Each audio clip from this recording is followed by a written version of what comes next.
asistencia. Les recordamos participar activamente en las redes sociales con la etiqueta numeral Congreso ZF Andy. Estamos en las redes sociales con esa etiqueta compartiendo información con el numeral Congreso ZF Andy.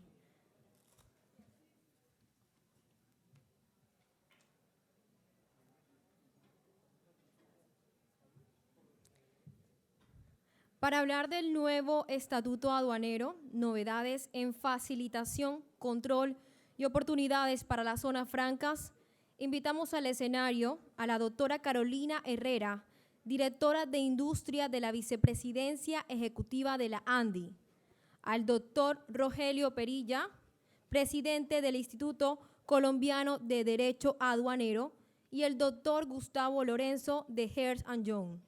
Bienvenidos, informarles a nuestros participantes que tienen 30 minutos en tiempo.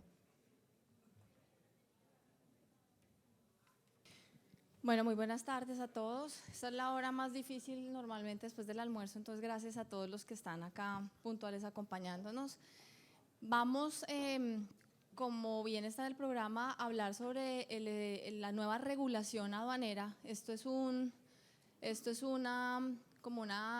llamadito a todos que nos ha recordado la DIAN en las últimas sesiones, llamar al nuevo decreto 390, decreto de regulación aduanera y no estatuto. Entonces nos toca empezar por acostumbrarnos a este nuevo léxico. Yo doy las gracias al doctor Rogelio Perilla, director y presidente del Instituto Colombiano de Derecho Aduanero, que nos acompaña hoy, y felicitarlo por su reciente lanzamiento del libro de la legislación aduanera colombiana, que invitamos a todos a leer. Rogelio siempre ha hecho compilaciones de la normatividad, siempre muy bien comentados, entonces lo felicitamos. Y el doctor Gustavo Lorenzo, socio de Ernst & Young. Vamos a dividirnos los temas así. Va a empezar Gustavo a tratar el tema de los obligados aduaneros. Bueno, como para comenzar, el decreto de regulación aduanera se divide, yo diría, como en 3-4 partes. La primera parte es una parte larga de definiciones, una parte interesante y con unas buenas innovaciones. La segunda parte es de los obligados, de todos los obligados y operadores de comercio exterior. Luego viene la parte de todos los regímenes aduaneros y en la última parte ya viene la parte de control y fiscalización. Entonces vamos a tratar de abarcar la mayor parte de esto en el tiempo que tenemos. Es realmente muy difícil. La doctora Claudia Gaviria esta mañana hizo una muy buena introducción al tema y abarcó muchos de los aspectos más relevantes, pero Gustavo va a empezar con los obligados, yo voy a hablar un poco de los regímenes y finalmente Rogelio va a hablar el tema sancionatorio y la conexión con la ley anticontrabando. Les rogamos que las preguntas sean al final, de tal manera que si alguna parte de la presentación de los tres queda por fuera pero se cubre con la otra, podamos esperar a la última y ya hacer las preguntas del caso. Entonces, sin más preámbulo, doctor Gustavo, adelante. Bueno, buenas tardes. Trataremos de hacer esto. ¿Aló? Gracias. Vamos a tratar de hacerlo algo dinámico porque si no esta hora es terrible. Listo. Vamos a tratar, los que han tenido la oportunidad de ver la nueva reglamentación aduanera, que además andamos en el propósito de llamarlo normatividad aduanera y no estatuto, porque eso no es un estatuto, del 390, tiene un título tercero que se refiere a los obligados aduaneros. Y hay una serie de modificaciones, algunas puramente formales, otras de fondo. Entonces proponemos hacer como una, digamos, clasificación muy didáctica para que ustedes entiendan cómo está este tema. Son 134 artículos, va del 33 al 137 y está dividido en 3 partes. Una parte introductoria que habla de los tratamientos especiales, define obligados directos, etcétera. Una segunda parte que se refiere a los declarantes y una tercera parte que se refiere a los operadores de comercio exterior. Fíjense que hay una cantidad de nociones nuevas. Ya no hablamos más de usuarios aduaneros, ahora se llaman obligados. Ya no hablamos más de impuestos, tributos aduaneros, sino de derecho de impuestos en importación, etcétera, etcétera. Bien, entonces lo primero, definición de obligados directos. e indirectos, está en el artículo 33, se refiere esencialmente a que el obligado directo será el que participa de manera directa en las obligaciones, trámites, etcétera, y el indirecto pues el que participa de manera indirecta. Como en la medida en que uno va aprendiendo más dudas le surgen, yo por lo menos personalmente estoy tratando de entender quiénes son los obligados indirectos porque todavía no sé quiénes son, porque casi todos están dentro de los obligados directos. Vamos a ver con el paso del tiempo si los encontramos. Estos obligados directos son los que ustedes ven ahí, los importadores, los exportadores, los declarantes de un régimen aduanero y los operadores de comercio exterior. Y aquí ya comienza a haber unas diferencias bien importantes. Lo primero, bueno, importadores, exportadores, perfecto, pero dentro de los declarantes del régimen aduanero, fíjense que los regímenes aduaneros bajo el 2685 eran importaciones, exportaciones y tránsito, y aquí se suma el tema de los depósitos. Entonces es un nuevo régimen aduanero. Y no obstante, que creo que Caro va a hablar del tema de los destinos. Ok, uno habla de obligados directos dependiendo de la persona y de los destinos aduaneros, que son 5, cuando está refiriéndose a dónde van a terminar los bienes o de dónde salen los bienes que tienen que ver con el comercio exterior. Es importante mencionarles que en el decreto 390 no hay ninguna referencia al tema que nos reúne aquí, o sea, las zonas francas. Las zonas francas están reguladas independiente, tal vez pueden revisar el artículo 674 del 390, donde están las vigencias y las derogatorias, y se dice claramente que todo el régimen aduanero, el régimen de zonas francas, sigue por el 2685, por el decreto que esta mañana nos anunció la ministra, que ya fue firmado por ella y que espera la firma de Cárdenas, del ministro Cárdenas. Esperaremos que eso suceda, pero se va a manejar diferente. En el decreto de políticas de zonas francas sí hay unos artículos, el 17, 18 y 19, que se refieren al régimen jurídico que ocupa las entradas y salidas de bienes desde la zona franca para TAN, zona franca, etc. 674 del 390 es el que habla de vigencias, que además salió una circular hace poco, la circular 03, y es súper complejo entender cómo va a entrar en vigor ese nuevo reglamento aduanero. Entonces, léanlo con cuidado, parece que viene otra circular para tratar de aclarar. Bien, tema súper importante, y como tengo 30 minutos y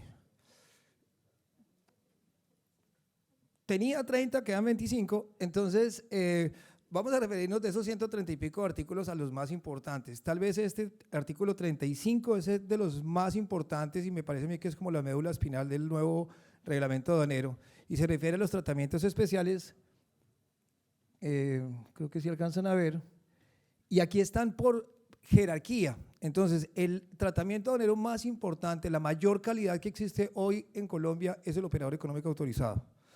Es el consentido, es el que tiene todas las prerrogativas, etcétera, etcétera. Luego están los usuarios de confianza, que son bastante similares a estos, salvo por unos temas de garantías y porque le pueden quitar la calidad en cualquier momento. Y los exportadores autorizados, para terminar con todos los exportadores e importadores en general. Entonces miremos cada uno de estos. Aquí están por jerarquía, pero yo se los voy a explicar en el orden que vienen en el 390. Entonces el primero es los exportadores autorizados. ¿Qué se necesita para ser un exportador autorizado, reconocido como un exportador autorizado? Pues obviamente presentar una solicitud como exportador autorizado. Todas las solicitudes son dadas por la DIAN y hay unos artículos que se vienen al registro aduanero que no vamos a alcanzar a ver ahora, pero en esencia es que yo tengo que presentar una solicitud y probar algunas cosas, entre ellas estas: manifestar bajo juramento que los productos objeto de exportación cumplen con las normas de origen. Ustedes saben que las normas de origen dependen de cada tratado, entonces pues hay que revisar el tratado para el cual la compañía pide que lo registren como exportador autorizado. Haber realizado operaciones de 12 declaraciones aduaneras dentro del año inmediatamente anterior a la presentación de la solicitud. Contar con el concepto favorable emitido con base en la calificación de riesgo. Y esto de la calificación de riesgo es todo. Es lo más importante del estatuto. Seguramente Rogelio ahora, cuando hable en su tema, que va a hablar de la ley 17, del decreto 1762 del contrabando y todas estas cosas, va a tocar en detalle el tema. Simplemente les diría lo siguiente: lo que pretende la nueva reglamentación aduanera, y lo vienen diciendo desde la presidencia y todo, pero a mí me parece que tiene todo el sentido, es facilitar el comercio sin descuidar el control. Hoy en día Colombia tiene un control gigantesco de las operaciones aparentemente, y los recursos de la Polfa se van en tratar de controlar una cantidad de cosas, pero veíamos unas cifras que son escandalosas en el mal sentido, porque el 75% de las aprehensiones que hacen son por temas formales. Y mientras tanto, entra contrabando y se hacen prácticas de verdad delicadas como el lavado de activos, etc. Eso tiene sentido. Colombia está más o menos fiscalizando el 35% de las operaciones, en Inglaterra se fiscaliza el 1,5% y es mucho más efectivo. ¿Qué les quiero decir con esto? Que lo que la DIAN quiere es hacer un perfilamiento de riesgo y decir, mire, las compañías que son serias, juiciosas, cumplen con todas las políticas, no los miro. O sea, el levante automático de hoy, altes y todas esas cosas, pero de verdad, usted hace bien sus cosas, usted siga, yo no lo voy a controlar. Pero si usted yo lo tengo dentro de riesgo medio o riesgo alto, me voy a dedicar a fiscalizarle sus operaciones. O sea, no le va a facilitar el comercio. Invitación pues para hacer las cosas bien. En eso está casi todo el estatuto por todos lados. Bien, exportador autorizado, ¿qué más tiene? Declaraciones… ¿Esto qué pasó?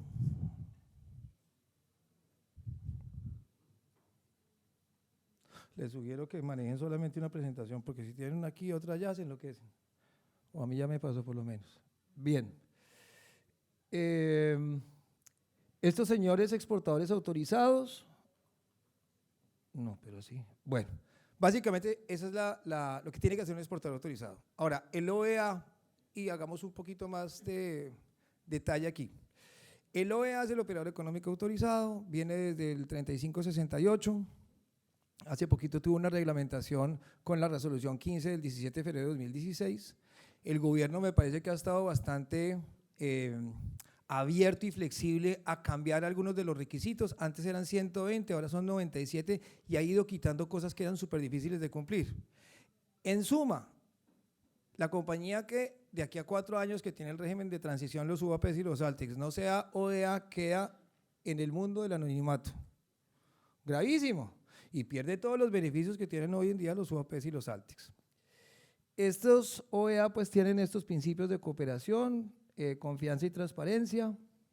Hay 2 categorías de OEA, uno son seguridad y facilitación y los otros son seguridad y facilitación sanitaria. O sea, para las compañías que manejen algunos de los productos o bienes que están bajo el control del INVIMA o del ICA. ¿Qué tiene que cumplir una compañía para ser autorizada como OEA? Entonces se dividen en 2 categorías, están las condiciones previas y están los requisitos mínimos. Las condiciones previas hoy en día se refieren a esas que ven ustedes en el slide del lado izquierdo, básicamente tener existencia y representación en el país, por supuesto, trayectoria en la actividad exportadora, por ahora está abierto a exportadores, tenemos información buena de que va a abrirse la posibilidad para importadores y para puertos en un muy corto plazo, ojalá así sea. No tener sanciones ejecutoriadas en la cadena logística internacional dentro de los 2 años anteriores. Esta es una de las modificaciones que me parecen a mí sensacionales, porque antes estaba no tener sanciones ejecutoriadas en materia aduanera, tributaria y cambiaria.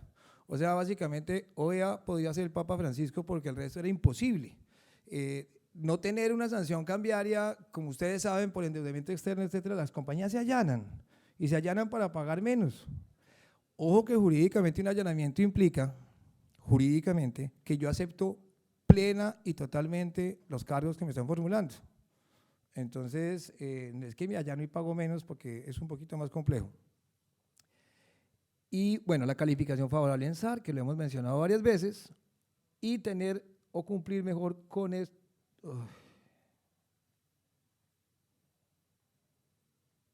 Con los requisitos mínimos de seguridad, que es como la parte sustancial del análisis.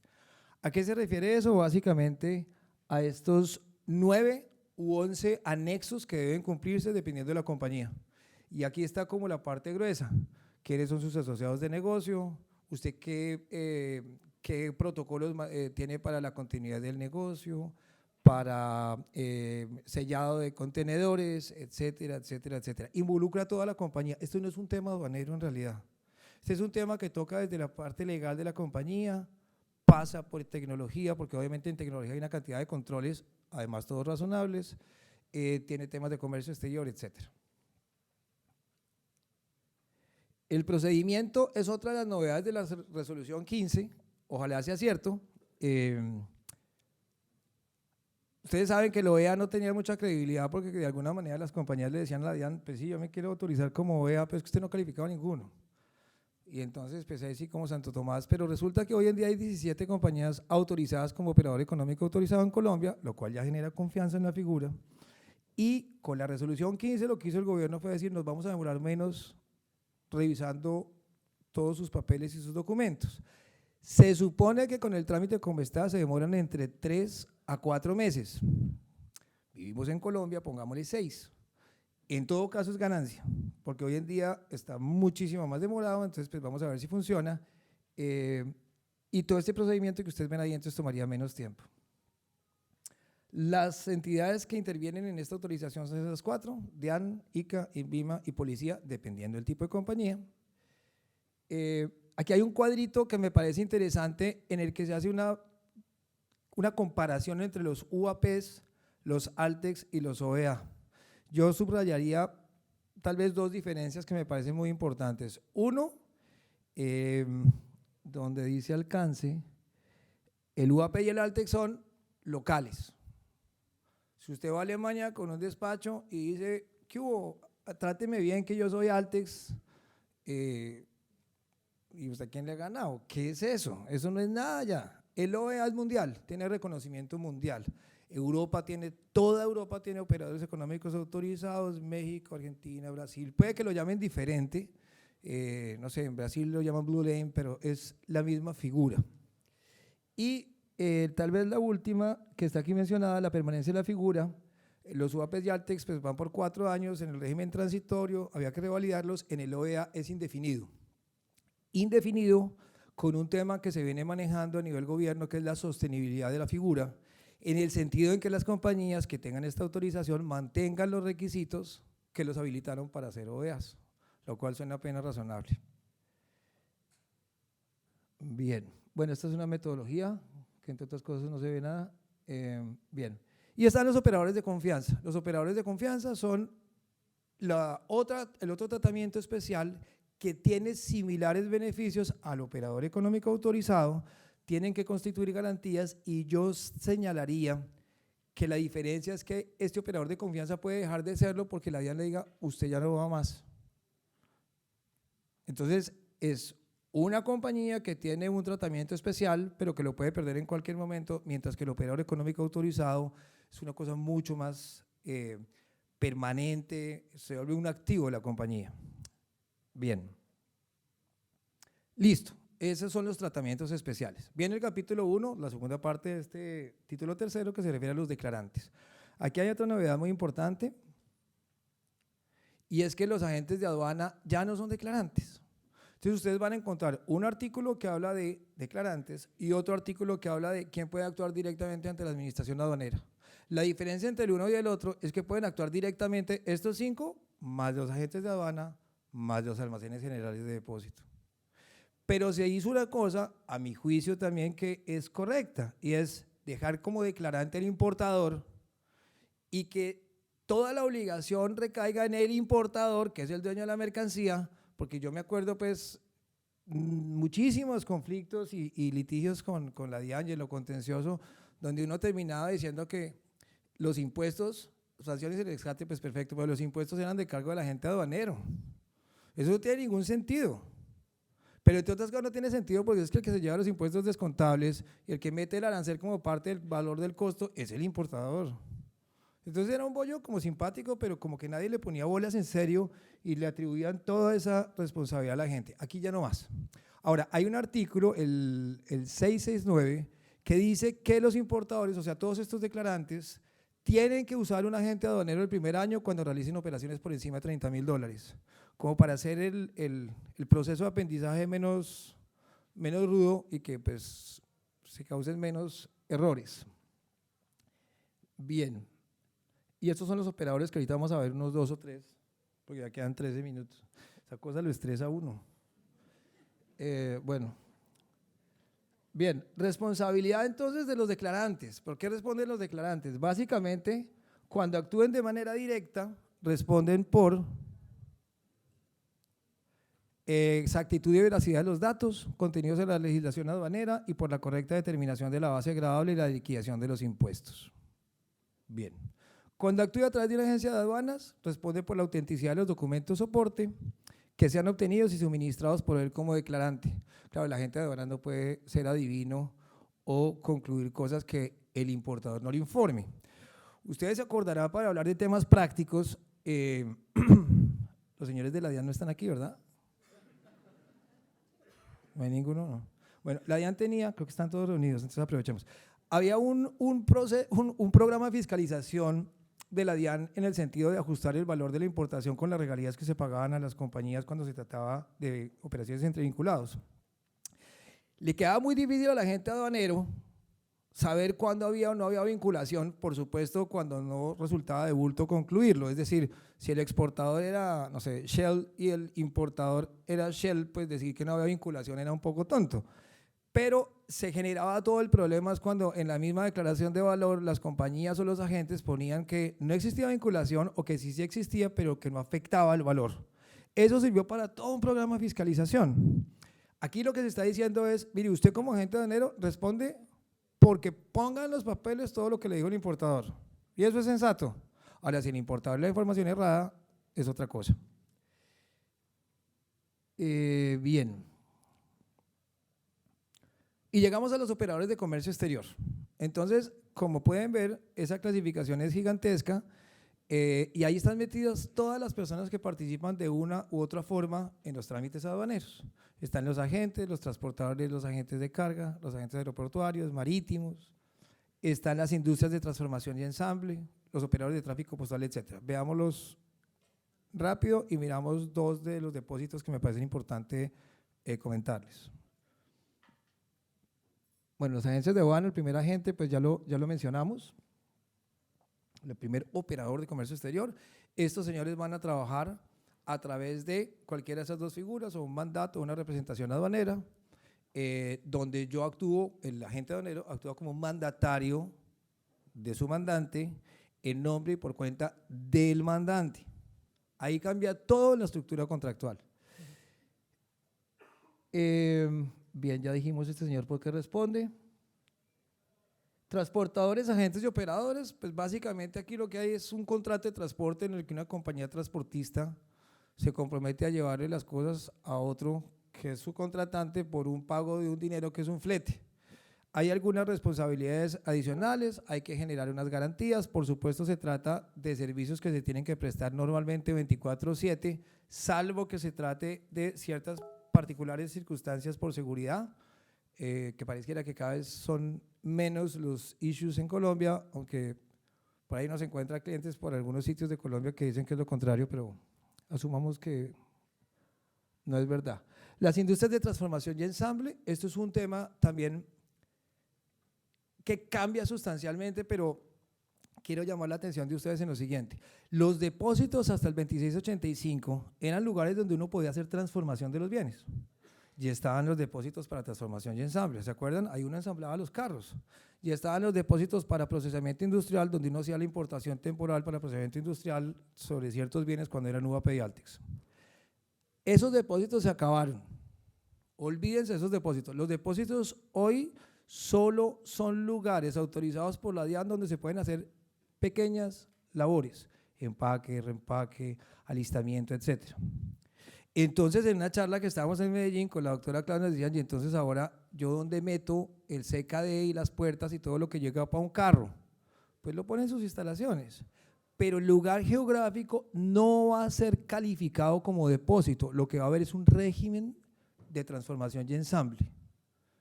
Por eso es que es tan importante reglamentar esto, porque cómo está genera una cantidad de dudas impresionantes. No leyendo la norma, uno leyendo la norma y si pasa rápido, eso es como si hubiera leído una vanidad, eso es chévere. entre en el detalle y comienza a preguntarse una serie de cosas y es terrible, porque entonces, claro, ¿quién puede ser un declarante de este régimen? Solamente compañías que pertenezcan a este sector, ¿cierto? Automotriz. Tienen que ser calificados, en principio por lo menos, y tienen que ser calificados por el ministerio respectivo. Entonces hay que crear la forma para que la DIAN pueda controlar que esa instalación, que ya no es un depósito, o sea, ya no es una zona primaria aduanera, ¿me comprenden? Eso cambia sustancialmente todo el concepto de ese tipo de importaciones. Bueno, los operadores postales oficiales y los operadores del régimen de entregas rápidas. Eso solamente había un régimen, ¿se acuerdan? Ahora son dos. Esto obedece más a temas de tratado, por ejemplo, con el tratado con Estados Unidos, y la modalidad de tráfico postal se habla en 4 categorías, de 0 a 50, de 50 a 200, de 200 a $2.000 y $2.000 en adelante, siendo las 2 primeras exentas del pago de impuestos por virtud del tratado con Estados Unidos. Por eso era también necesario que entraran algunas normas de estas, porque si no incumplimos hasta internacionalmente. Dentro de los depósitos hay 5 clases y uno de esos son los depósitos temporales.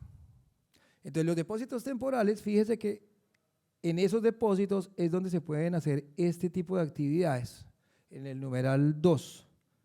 ¿Cuáles son? Conservación, manipulación, empaque, reempaque, clasificación, limpieza, análisis de laboratorio, vigilancia, etiquetado, marcación, colocación de leyendas y separación de bultos. O sea, es una lista taxativa, pero fíjense que ninguna de esas actividades implica transformar el bien. Es muy probable que surjan una serie de inquietudes adicionales para los que hayan tenido la oportunidad o el dolor de cabeza de traer bienes, por ejemplo, de México, que paraban en Panamá, cuando se hacía el transbordo y entonces uno perdía origen. O sea, pero hermano, si es lo mismo, lo que pasa es que ya no he hecho 5 en la caja, sino 10, porque yo veré cómo atiendo a mis clientes. Y resulta que los bienes que paraban en Panamá perdían origen cuando venían para Colombia. Yo tiendo a pensar que eso era un tema político entre los ministerios, pero ocurría, y ocurría con una frecuencia inusitada y uno perdía el origen. Estamos tratando de que eso no vuelva a suceder, porque con ninguna de estas actividades yo le cambio la esencia al bien. Y perder el origen entonces es más o menos echar a la caneca un poco de plata cuando yo tengo derecho a tener el tratamiento preferencial. Entonces es un tema bastante importante este. 5. Bien. Están los depósitos aduaneros, que básicamente pues, se refieren con la misma clasificación, ¿no? Públicos o privados, se definen igual, públicos aquellos donde puedo ingresar los bienes de cualquiera, y los privados donde solamente puedo ingresar los bienes de la persona a la cual le autorizaron el depósito. Y están estos que me parece muy importantes y yo creo que se quedó corta la norma, pero bueno. Centros de distribución logística internacional. Ustedes se acordarán que antes estaban los DALIs y los centros de distribución logística, los depósitos públicos para apoyo logístico internacional, bueno, una cosa así que era una definición larga. Eran 2 tipos de depósitos donde yo podía poner los bienes y distribuirlos.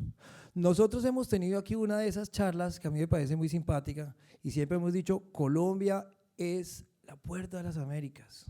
La situación geográfica donde estamos nosotros es regia.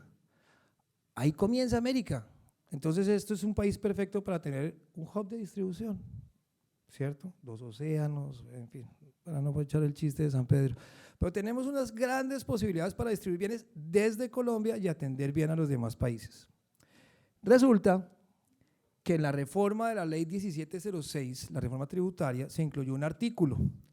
Este artículo se refiere, que ustedes ven ahí el artículo 25, dice lo siguiente: no generarán renta de fuente nacional dentro del país los ingresos obtenidos de la enajenación de mercancías extranjeras, de propiedad de sociedades extranjeras o personas sin residencia que se hayan introducido desde el exterior a centros de distribución logística internacional o los ILES, infraestructuras logísticas especializadas, siempre y cuando los centros de distribución estén ubicados en puertos marítimos habilitados por la DIAN. Eso decía el artículo de la ley tributaria, el 156, si mal no recuerdo. cuando uno ve cómo quedó aquí regulado el tema, aquí se refiere a que los centros de distribución logística internacional pueden estar en puertos marítimos o aeropuertos.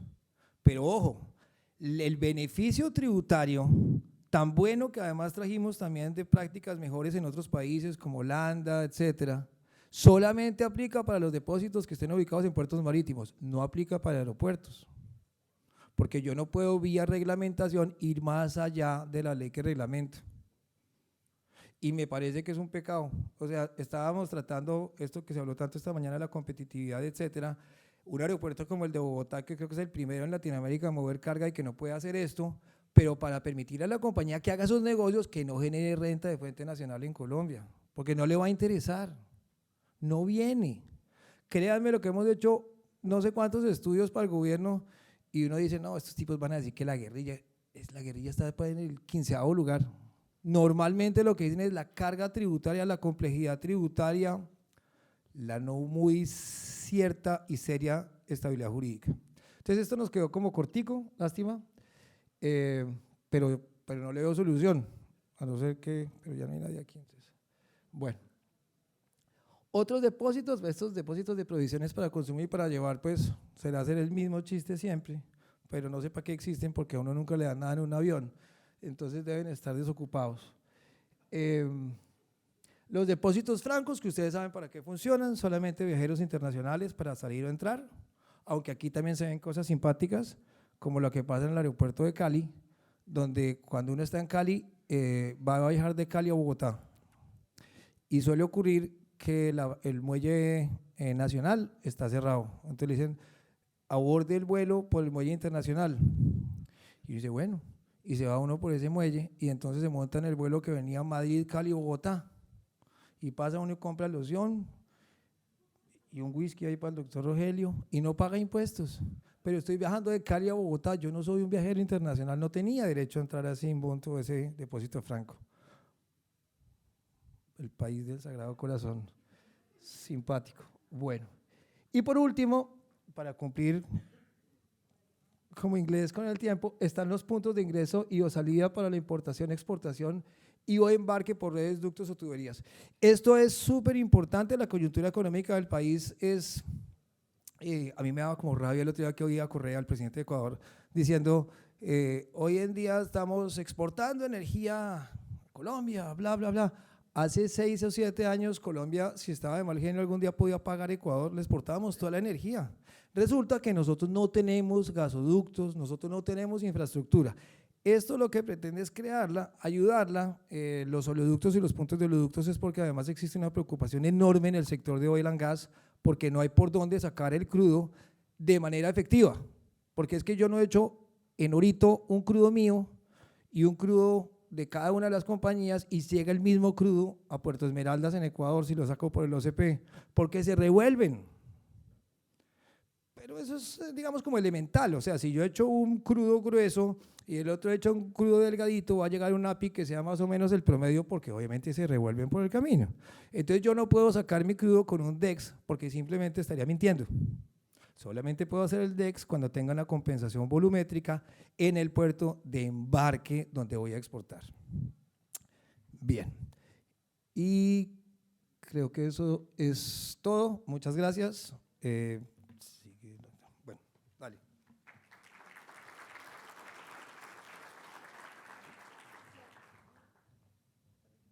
Mira, debo constancia.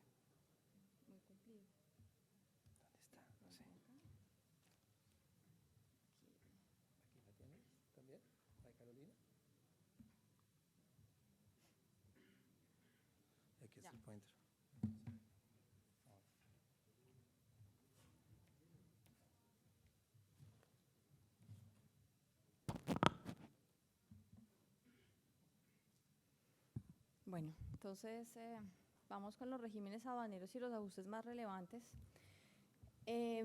Como lo hemos mencionado, un tema importante es el tema de la semántica y las definiciones. En este nuevo decreto 390 encontramos que hay una diferencia entre los regímenes y los destinos. Los destinos, como lo mencionó Gustavo, son 5. y son, valga la redundancia, la destinación que yo voy a dar a la mercancía. Entonces yo puedo someterla a un régimen aduanero, que ya los vamos a ver, o puedo reembarcar, que es volverla a sacar del país, o puedo destruirla, puedo enviarla a un depósito franco, que ya escuchamos cuáles son los depósitos francos, o puedo dejarla en abandono. Esos son los destinos, es la destinación. Los regímenes es el tratamiento que yo le voy a dar a la mercancía. Entonces, en los regímenes aduaneros yo tengo la exportación, tengo el tránsito, que yo no sé por qué no pasa acá la presentación, qué pena, yo hablando de algo que solo estaba viendo en el computador. Ya. Entonces, el régimen aduanero es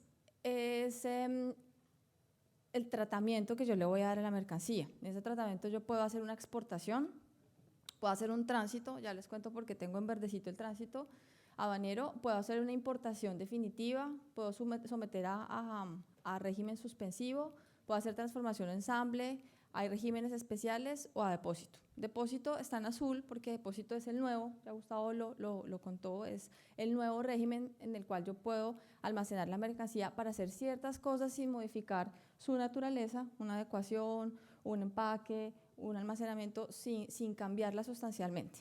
El tránsito lo tengo en verde porque el tránsito aduanero, que son cabotaje, transbordo o tránsito aduanero, tiene, digamos que, me parece a mí una bondad, una oportunidad en el 390, y es que va a estar sometido al uso de dispositivos electrónicos. Los dispositivos electrónicos van a tener que estar puestos en los medios de transporte, y eso va a permitir solucionar una gran cantidad de problemas que hoy tenemos con las incertidumbres de los tránsitos a las zonas francas, y es, digamos, que uno de los elementos que más genera, digamos que, preocupación a la autoridad aduanera, los tránsitos que se destinan, que son movilización de mercancías desde una aduana de ingreso hasta las zonas francas o depósitos sin que se nacionalice. Entonces, esos dispositivos electrónicos son una buena oportunidad para que se tenga un mejor control de las mercancías y se sepa bien dónde es que está, porque es un monitoreo 24 horas de la carga. Adicionalmente, y como lo escucharon esta mañana, uno de los pilares de la nueva regulación aduanera es el sistema de administración del riesgo, es perfilar a los obligados aduaneros y conocerlos y saber quiénes me dan confianza y quiénes no me dan confianza. Y en ese dar confianza están dar esas preferencias dentro de las cuales está el tránsito. No todos van a poder hacer tránsito, va a haber algunos en los cuales se va a confiar el tránsito, digamos que en la modalidad de destino a depósito público, y eso, digamos, que también va a ser un elemento de un mejor control y una mayor oportunidad de tranquilidad para todos los administrados. Estos regímenes aduaneros se caracterizan en general porque todos van a tener que estar sujetos a la presentación de una declaración de importación, de una declaración aduanera, perdón. Incluso en el régimen de depósito, en este nuevo régimen de depósito, voy a tener que presentar una declaración aduanera. En la importación definitiva, entonces vamos a tener, ahorita nos vamos a concentrar un poco más en la importación definitiva, pero ahí están la importación para consumo, la importación en franquicia, importación en cumplimiento de garantía, reimportación en el mismo estado y reimportación por perfeccionamiento pasivo. Los regímenes suspensivos son las admisiones temporales, las denominadas hoy en día admisiones temporales, que conocemos en el 2685 como importaciones temporales, ya sea para exportación en el mismo estado o por perfeccionamiento activo. Transformación ensamble, lo que contaba Gustavo, es básicamente el régimen de fabricación de la industria que usa la industria automotriz para ensamblar carros. Y en regímenes especiales están las importaciones de leasing, el tráfico postal, los envíos urgentes, los menajes, las entregas rápidas, ese tipo de operaciones.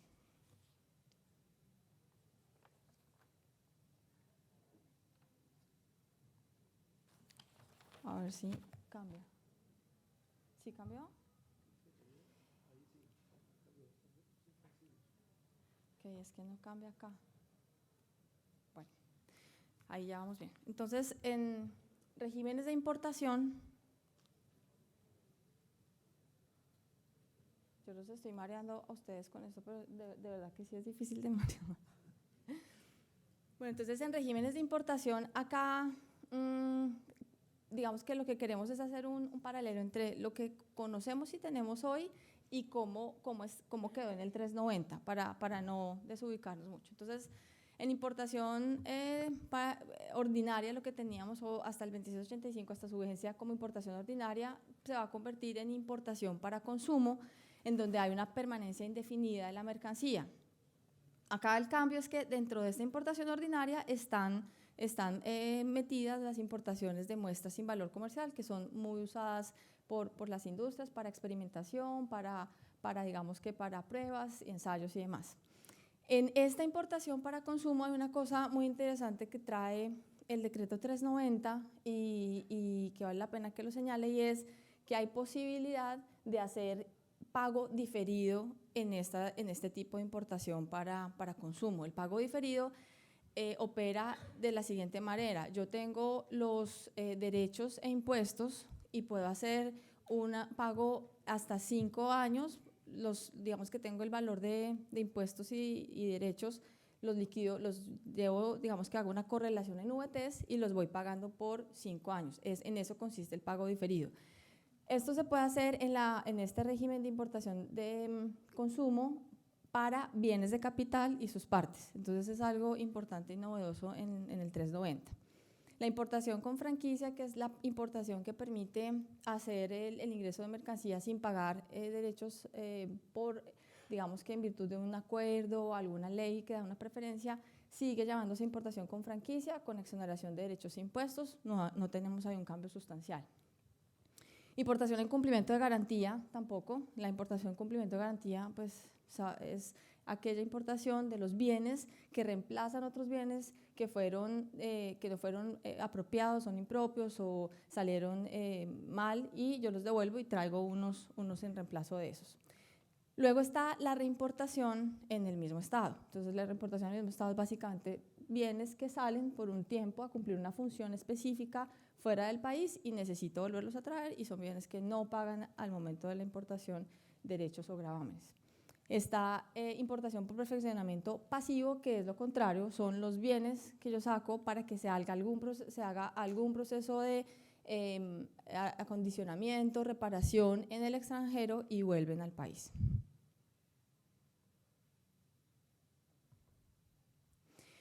En los regímenes suspensivos, entonces también tenemos unos cambios. Hoy en día estábamos acostumbrados a hablar de importaciones temporales de corto plazo e importaciones temporales de largo plazo. Dentro de las importaciones temporales de largo plazo había un pedacito que hablaba de las importaciones bajo contrato de leasing.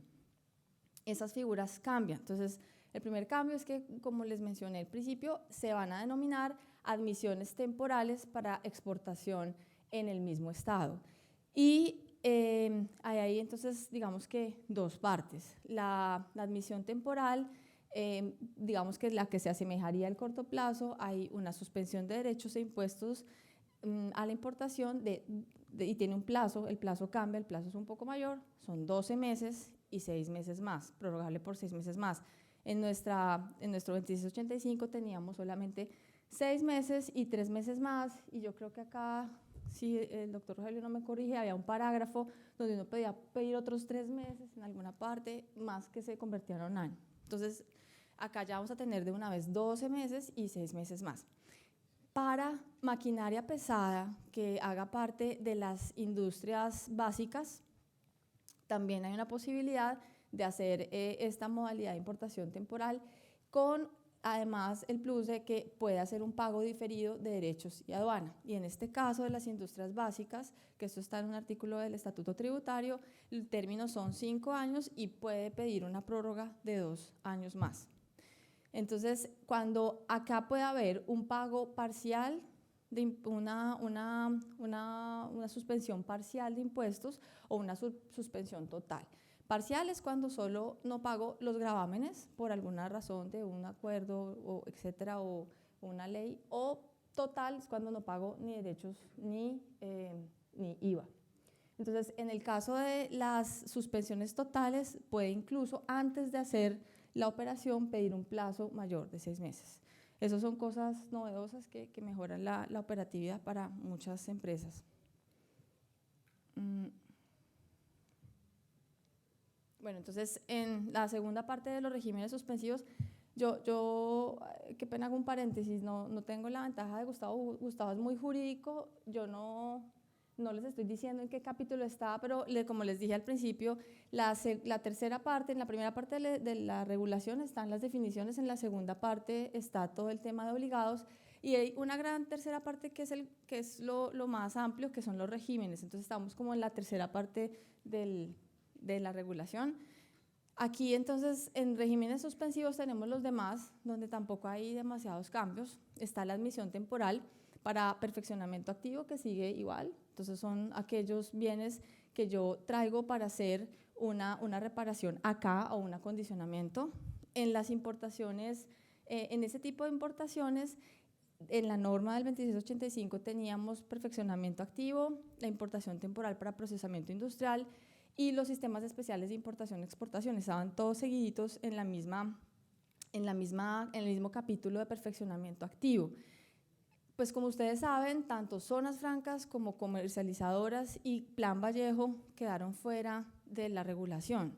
Entonces, digamos que en el 390 se hace alusión a lo que tiene que ver con sistemas especiales de importación y exportación, que es Plan Vallejo, haciendo, digamos, referencia al régimen de admisión temporal para transformación, elaboración, manufactura o procesamiento, pero no se llaman como tal ni están incluidos dentro del texto porque están en otra norma aparte. Digamos que ese es un cambio grueso, pero la otra modalidad, que era la del procesamiento industrial, en donde teníamos que tener un depósito y más o menos hacer una matriz de insumo producto para saber cuánto llega, qué se procesa, qué sale, qué desperdicio hay, son estos procesamientos de admisiones temporales. Las importaciones temporales para perfeccionamiento activo de capital se dejaron y además se ampliaron para aeronaves y embarcaciones. Aeronaves y embarcaciones merecían un régimen especial por las particularidades que exige, digamos, que la reparación de estos grandes vehículos, los términos. Estos son regímenes en donde el que trae el buque no es necesariamente, pues que es el naviero, no es el que tiene las instalaciones donde hace la reparación, sino ahí interviene un astillero. Entonces eso fue un proceso de trabajo con el doctor Rogelio en las mesas de estatuto, se llamaban estatuto en esa época, en este tema. Entonces salió así y responde a esa necesidad. Importación para transformación ensamble, no sé, realmente no se tocó. En estos regímenes suspensivos, pues vamos a ver que fue claro para el legislador, y lo escribió así, que cualquiera de estos regímenes se va a poder terminar, digamos que a través de importación ordinaria o para consumo o abandono o reembarque en todo o en parte. Ustedes hoy en día veían que en la legislación algunos regímenes suspensivos permitían terminar la importación, digamos que decía en parte, pues uno lo quería para consumo o en parte reembarcar. Acá es claro que uno quiere, si tiene parte de la mercancía que la quiere reembarcar o tiene parte de la mercancía que la quiere abandonar o parte la quiere destruir, lo puede hacer. Es todo o en parte y todos quedaron igual, que da mucha claridad, digamos que a nivel general. Bueno, entonces luego vienen en los regímenes especiales. Los regímenes especiales, como les decía, tenemos la importación, que estábamos acostumbrados a hablar de la importación de mercancías en arrendamiento, y estas quedaron referenciadas en el capítulo de importaciones temporales alquiladas con el contrato de leasing, y también tienen derecho a hacer el pago diferido y opera igual. Entonces miramos cuáles son los derechos, se liquidan los derechos en VTs y las VTs se van pagando en cuotas semestrales durante 5 años, independientemente de que el leasing sea por más tiempo. Está el tráfico postal, están los envíos urgentes, y ahora están denominados envíos urgentes de entrega rápida, envíos de entrega rápida o mensajería expresa. Y ahí no es mi campo, pues, de experticia, pero ahí están las diferentes categorías en donde se podrá clasificar la mercancía dependiendo del valor, porque acá había unos acuerdos internacionales que exigían que importaciones de menores de $200 tuvieran un trato especial y no pagaran gravámenes arancelarios. Y están viajeros y menaje. En viajeros y menaje, la novedad es que se separó viajeros de menaje, que antes estaban en un solo capítulo, y entra como un régimen, la entrega urgente, que es cuando uno tiene una necesidad apremiante y quiere que la mercancía se le dé sin, digamos que todo el proceso, toda la formalidad aduanera, entonces entra como un régimen especial que en el 2685 no estaba como régimen.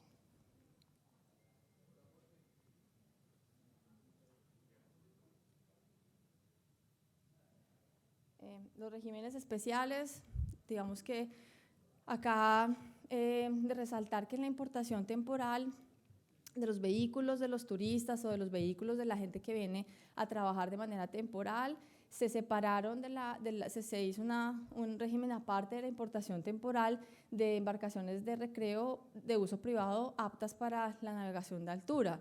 Esta navegación de altura es básicamente, digamos que responde al interés del Ministerio de Comercio, Industria y Turismo, y específicamente el Viceministerio de Industria, de fomentar un poco más el turismo náutico. Entonces esto es para aquellas embarcaciones que vienen con su tripulante y que quieren dejar la embarcación en alguno de los bueyes de la costa colombiana, mientras la época de huracanes o mientras simplemente hacen turismo por Colombia. Entonces esta modalidad quedó allí muy diferenciada. Está en la importación también de redes, ductos o tuberías, que era lo que comentaba Gustavo, no teníamos una claridad de cómo operaba esa importación, y provisiones para consumo y para llevar.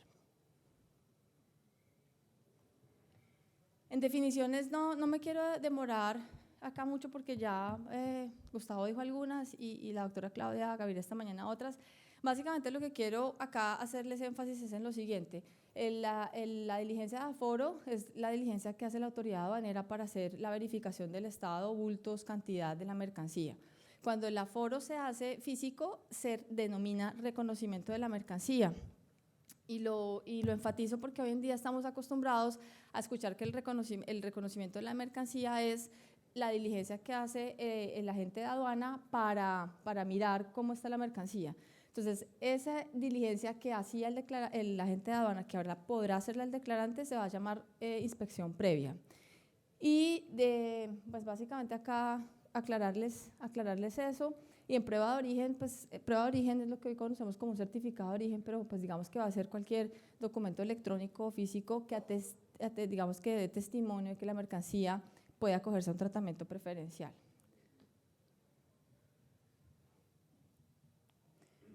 En cambio de disposición de carga y mercancía no presentada, lo que yo quiero acá contarles es que en el trabajo de regulación aduanera con la autoridad aduanera, con la DIAN, se hizo un gran esfuerzo y se logró que muchos de los errores que se cometen desde la información previa del arribo de los medios de transporte hasta el informe de descarga e inconsistencias sea subsanada. Seguramente muchos han tenido que lidiar con procesos de aprehensión porque en el BL se cambió un 1 por una L, o porque se decían una tonelada más, o había un documento más de transporte que el transportador no informó, pero resulta que hubo un endoso. Entonces, digamos que endosos de la mercancía mientras viene en transporte, descargues, digamos que excesos de mercancía, sobrantes de mercancía o faltantes por el otro lado, errores de transcripción de los documentos de transporte, todo eso, digamos que las buenas noticias, y eso en materia de facilitación, digamos que nos pega a todos y pega a las zonas francas, es muy bueno porque va a tener una solución que no genera una aprehensión, que no genera ese efecto en cadena de que fue el transportador, pero termina siendo el generador de la carga el que asuma todas las consecuencias de ese error. Entonces, eso se va a poder subsanar en unos plazos determinados. Por eso, digamos que dentro de las causas de mercancía no presentada, estas dos de mercancía no amparada en documentos o no relacionada a manifiestos, no informada como excesos o sobrantes, no está.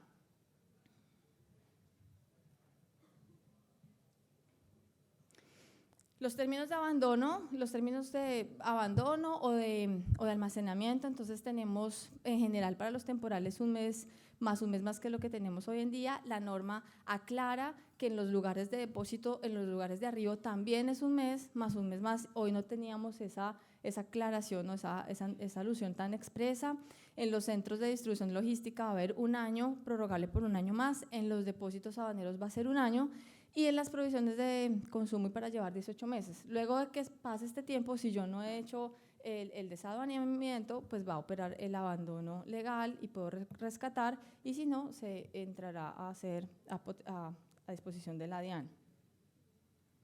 Estos son los tipos de desaduanamiento que yo tengo. El abreviado, que es en el lugar de arribo, mediante una declaración simplificada. El anticipado, que es antes de que llegue la mercancía, unos días máximo antes, pero también unos mínimos antes, y con una presentación de una declaración de importación. El desaduanamiento normal es el habitual, cuando llega la mercancía, con una declaración de importación normal, y el desaduanamiento urgente es la entrega directa de la mercancía, como les había contado antes, con un formato mucho más sencillo. Al desaduanamiento abreviado no van a tener acceso todos los obligados aduaneros, solo algunos que tengan preferencia y tengan un trato especial. Estas son las fases del desaduanamiento. Digamos que acá no voy a decirles paso a paso. Los grandes cambios es que yo hoy en día pago y luego pido levante. Entonces, lo que va a pasar es que yo, después de, primero tengo levante, y pido inspección, me hacen el aforo y luego sí pago. La filosofía de eso es evitar devoluciones por pago de lo no debido, que incluso ahorita lo vamos a ver más adelante, que si yo tengo mercancía dañada, puedan descontar ese valor y pague menos. Y al final aparece una nueva actuación, y es la orden de retiro, que es el acto mediante el cual la autoridad aduanera le permite al interesado tener disposición de la mercancía previo presentación de la declaración, pago, aforo y solicitud de levante.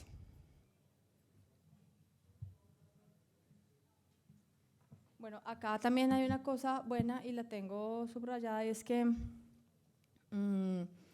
bueno, dentro de las correcciones, en un desaduanamiento anticipado yo voy a poder corregir errores en la descripción antes de que la mercancía salga del lugar de arribo, sin sanción, cuando no he pagado menos impuestos. Los certificados de inspección sanitaria ICA y INVIMA deben obtenerse antes de la salida del lugar de arribo. Yo creo que eso, pues digamos que tiene un impacto sobre los traslados a las zonas francas. Pero digamos que lo bueno es que es muy claro que esos vistos buenos y esas certificaciones tengo que tenerlas antes, pues digamos que antes del lugar de arribo, y cuando estoy desaduanando, antes de la orden de retiro o el aforo, no en el proceso antes de la aceptación como está hoy en día.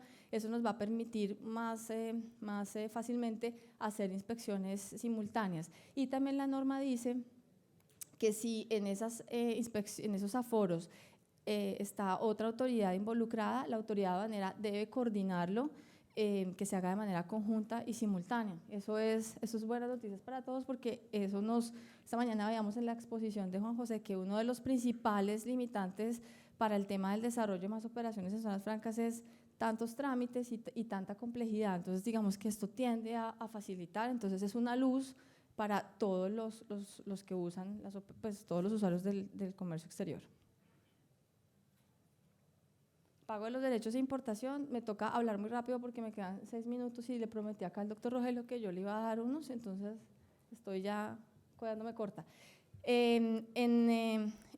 Lo bueno es que las declaraciones que no tengan que pagar impuestos, que tengan liquidación en cero, no tienen que ir al banco.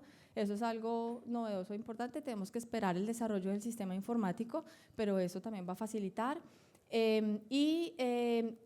Algo que sí va a ser obligatorio es que todos los pagos tendrán que hacerse electrónicamente. No es que sí vamos a querer, sino que se tendrán que hacer.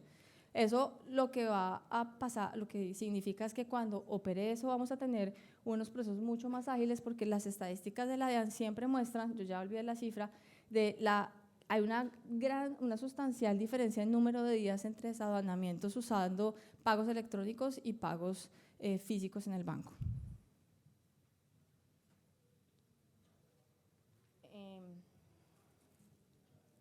En la diligencia de aforo, que pueda pasar, que el aforador me encuentre que todo está conforme y me da autorización de levante. puede suspender el levante porque hay un titular de derecho de propiedad intelectual que solicita la suspensión por presunción de piratería o falsedad marcaria. Esto es muy claro en esta nueva norma y es bueno para los temas de falsedad marcaria porque hay orden de una autoridad competente o porque la autoridad sanitaria dice esa mercancía no pueden darle levante. ¿Cuándo no se autoriza? Cuando hay avería, pero en esto es bueno.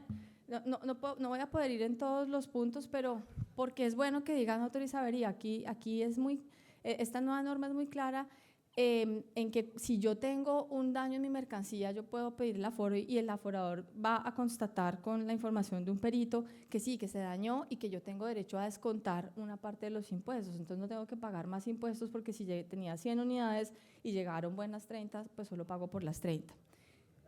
Aquí ya digamos que opera todo lo del decreto 993, es que errores en descripciones que no impliquen una mercancía distinta, de naturaleza distinta, se pueden arreglar. Errores en diferencia de precio pagado se va a poder garantizar.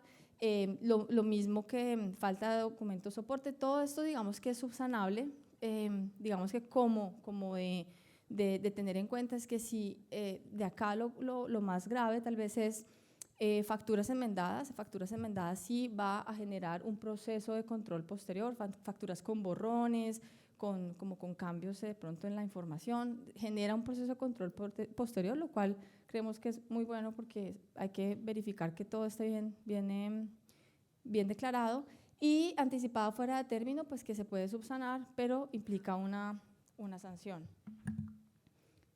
¿Cuándo procede la aprehensión? La aprehensión procede si encuentra mercancía diferente, si hay más cantidad, pero acá también hay otra cosa buena, y es que si hay más cantidad, aprende el sobrante, no todo. Si no subsana los requisitos, si la prueba de origen no estaba, si no aportó los documentos soportes, no tenía el registro, resulta que no justificó el valor, pues tiene que, bueno, no todos esos, pero sí en algunos casos, algunos de esos procede la aprehensión. Y si hay doble facturación, que doble facturación está muy claro que son dos facturas de la misma operación con un distinto valor. Si hay dudas en la veracidad del valor, de las mercancías, quienes tengan la calificación como EA y tengan una póliza global, se cubrirá, digamos que el proceso de controversia de valor con esta póliza. En los tipos de declaración vamos a tener inicial, de corrección y de modificación, ya no tendremos legalización. Las declaraciones de corrección proceden para arreglar errores que implique aumentar impuestos, pero también procede cuando tengo que pagar menos impuestos, esto también es novedoso y es muy bueno. Y también puedo hacer corrección cuando yo me acogí a un tratamiento preferencial, no tenía derecho y al mes siguiente procedo yo a hacer una corrección y pagar los derechos a que haya lugar y no tengo sanción. La modificación procede cuando hay un cambio de titular, cuando finalizo una importación de transformación o ensamble, si sustituyo al importador en una admisión temporal o para los cambios de regímenes. Eso es todo. Le dejé 1 minuto y medio nada más al doctor Rogelio, pero espero que se haya comprendido.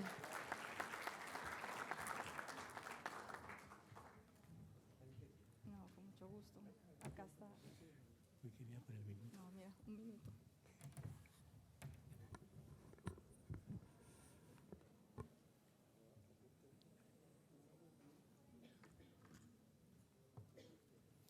Bueno, buenas tardes a todos, a la Andy, al doctor Edgar Martínez, especialmente muy amable por esta invitación.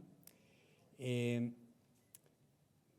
ha tocado uno de los temas más duros y de mayor discusión en el estatuto, cuál es el régimen sancionatorio. Lo que he pensado, algo igual hice en Buenaventura antes de ayer, con el capitán, en una exposición muy parecida a esta, no es tanto sembrar el pánico, pero sí prender las alarmas en que este estatuto está estructurado, es muy bondadoso, ya Gustavo lo dijo, facilitación al comercio, pero con control. Y entonces vamos a ver unos puntos muy neurálgicos. De pronto no escuché a la doctora Claudia esta mañana, pero ella lo ha hablado en otros escenarios, este estatuto es implacable, como la ley 1762, con el perversito, ese tramposo, esa persona que acostumbrada a hacer cosas medio raras, y cuando ya veo esa lista de 800 personas colombianas en el listado de Panamá y compara con la ley 1762, digo, uy, hay que hacer una cárcel express urgente porque no van a caber en las que hay. Entonces, ese es el tema preocupante acá. A ver, este estatuto fue trabajado mucho tiempo, pero digamos que el último año tuvo la mayor fuerza de discusión porque el Consejo Gremial y algunas personas pues, no estaban muy de acuerdo con algunos proyectos anteriores, y entonces el señor director decidió, por solicitud del Consejo Gremial y otras entidades, hacer un estudio mucho más profundo. La DIAN ya venía trabajando 3.000 horas, pero tal vez trabajamos los que nos invitaron, porque invitaron también a la academia y a mí me invitaron como presidente del instituto, y allí estuvimos con la doctora Carolina y otro grupo de personas trabajando pues al final muy fuerte. Y repito, se concentró la discusión muy acentuada en el régimen sancionatorio porque pues había disparidad con fiscalización y bueno, pero finalmente creo que llegamos a una parte que ya les voy a contar cómo se depuró y a lo que llegamos hoy en día. Rápidamente, solo para ir haciendo precisiones en lo que les voy a hablar enseguida. Esta estructura, digamos, dentro de los puntos importantes, es que ajusta toda su estructura en todos los aspectos, tanto procedimentales como sancionatorios, a las grandes recomendaciones que hacen las entidades que en el mundo regulan el comercio. Entre esas, pues la OMC, la OMA, la OCDE, la CAN y otros. Hay que estudiar mucho, porque ustedes van a ver que, por ejemplo, la DIAN no se digamos que se esforzó mucho en hablar de valoración aduanera, ¿no? Dijo lo que sea valoración, vamos a la decisión 571 de la CAN y al artículo 7º del GATT y a la resolución 1684 de la CAN. Y allá todo lo que tenga que ver con valor, nos vamos para allá. En cuanto al tema de la estructura de regímenes, las formalidades previas al desaduanamiento, el desaduanamiento, todo eso, nos fuimos de plano a las recomendaciones del Convenio de Kioto. Entonces, uno de los consejos que yo les he dado a todos, el Convenio de Kioto esa última versión que empezó a aplicarse en el 2006, son 34 páginas.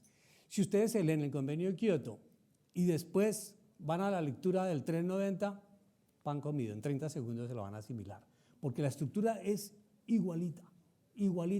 El Convenio de Kioto tiene 3 apéndices, uno que es el cuerpo del convenio, seguramente Colombia es el próximo candidato a entrar al Convenio de Kioto. El apéndice 2 es el anexo general, donde nos da todas esas formalidades previas al desaduanamiento, unas recomendaciones del proceso de desaduanamiento, y allí se hacen unas recomendaciones estupendas, como que las personas deben, por ejemplo, llegan las mercancías, se descargan del barco o del avión y de inmediato se las deben entregar al importador, después me paga. Lo que pasa es que pues, aquí pues, no somos tan buenas pagas. Sin embargo, ustedes ven que el estatuto es bondadoso con el operador económico, pues los altos y los UAP mientras desaparecen, y con el operador de confianza, donde sí va a dar un crédito importante. Y miren también el tema de la financiación que ya Carolina mencionaba, de la importación de bienes de capital. Entonces, todas esas recomendaciones ustedes las van a ver allá en el acuerdo de Convenio de Kioto. Y ya en la parte de los anexos específicos, ustedes ven que todo el procedimiento, desde el anexo A hasta el último, de esas formalidades previas, del depósito temporal, el depósito que tiene que estar cerca, y ahí empezamos a medir el riesgo. El depósito temporal cerca a los sitios de arribo. Lo que dice la OMA es, mire, evite que deambulen por las ciudades las mercancías sin nacionalizar. Que desde el mismo momento que llegan al territorio, pasen a un depósito temporal que esté conexo con los sitios de arribo. En Bogotá todos los depósitos temporales están cerca del San Andresito de la 38 y por ahí. Entonces eso es un problema. No se van a acabar con los que están ya aprobados porque tendrán que dejarlos, pero los nuevos sí van a estar colindantes con los sitios de arribo. Y para que la mercancía salga de ahí, Es como cuando usted llega a un aeropuerto internacional, si usted no tiene el pasaporte, no hay ninguna posibilidad de que usted se mueva de ahí. El temporal es eso, es eso. La mercancía que se mueva de allí en uno de los destinos que mencionó Carolina tendrá que tener una declaración aduanera, como un pasaporte para el control. Entonces mire que todas esas recomendaciones se han tomado de acá, la OCDE en facilitación, la OCDE vela porque el bienestar de las personas que habitamos en la Tierra. Esa es la misión de la OCDE. Entonces la OCDE al final, ustedes ven que la última versión se mete el tema de la OCDE porque es muy importante para efectos de la facilitación. De la CAN tomamos muchas cosas, lo del control del riesgo, cómo controlar mercancías, casi que desde antes del arribo de las naves, los requisitos de control en el proceso de desaduanamiento y el control posterior. Ahí nace una plataforma que se toma tal cual en el decreto 390.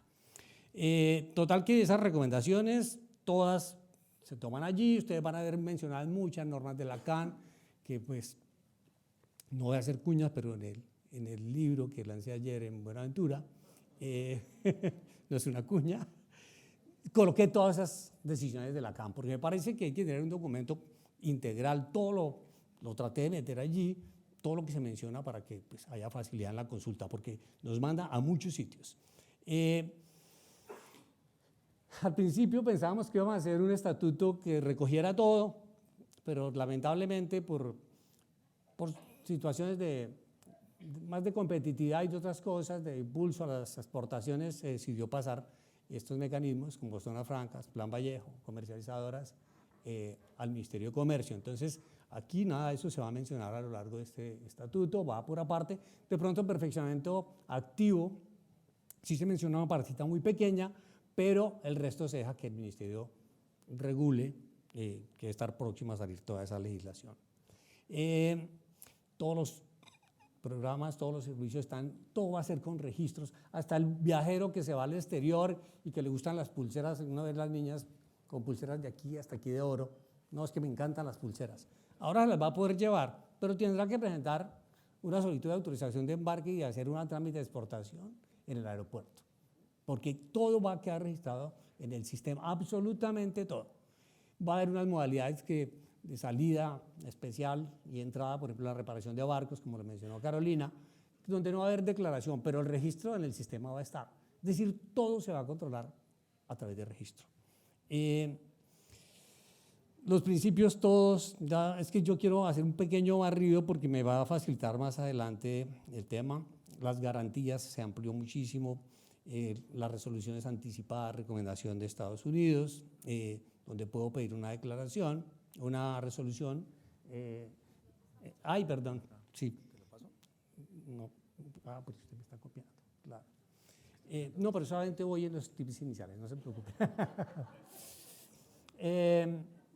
Entonces, en la resolución anticipada ustedes también van a encontrar muchas cosas interesantes, donde usted va a poder,